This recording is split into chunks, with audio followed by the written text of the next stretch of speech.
ನನ್ನ ಹೆಸರು ಜಯಶ್ರೀ ಅಂತ ಕುಂದಾಪುರದಿಂದ ಬಂದಿದ್ದೀವಿ. ನಾವು 8 ವರ್ಷದಿಂದ ಹಲಸು ಮೇಳದಲ್ಲೆಲ್ಲ ಭಾಗವಹಿಸ್ತಿದ್ದೇವೆ.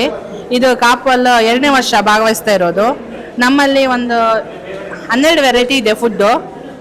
ಹಲಸಿನ ಕಡುಬು, ಹಲಸಿನಕಾಯಿ ಬಿರಿಯಾನಿ, ಹಲಸಿನ ಪಾಯಸ, ಹಲಸಿನಕಾಯಿ ಕಬಾಬು, ಹಲಸಿನ ಗಾರಿಗೆ, ಹಲಸಿನಕಾಯಿ ಕೇಸರಿ ಬಾತು, ಹಲಸಿನಕಾಯಿ ಮಂಚೂರಿ ಇದೆ, ಹಲಸಿನ ಉಂಡುಳು ಇದು ಮಾಡ್ತೇವೆ, ಮತ್ತು ಹಲಸಿನ ಪುಂಡಿ, ತುಂಬ 12 ವೆರೈಟಿ ಇದೆ ಸರ್.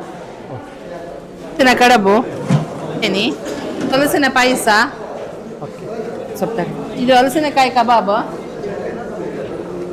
ಇದು ಹಲಸಿನ ಗಾರಿಗೆ, ಹಲಸಿನ ಕೇಸರಿ ಬಾತ್. ನಮ್ಮಲ್ಲಿ ವಿಶೇಷ ಏನಂದರೆ ಎಲ್ಲ ಸ್ಟಾಲಿನವರಿಗೂ ಇಲ್ಲಿ ಹೋಟ್ಲೆಲ್ಲ ತುಂಬ ದೂರ ಇರೋದ್ರಿಂದ ಎಲ್ಲ ಸ್ಟಾಲಿನವರಿಗೂ ನಾವಿಲ್ಲೇ ಊಟದ ವ್ಯವಸ್ಥೆ ಮಾಡಿದ್ದೀವಿ.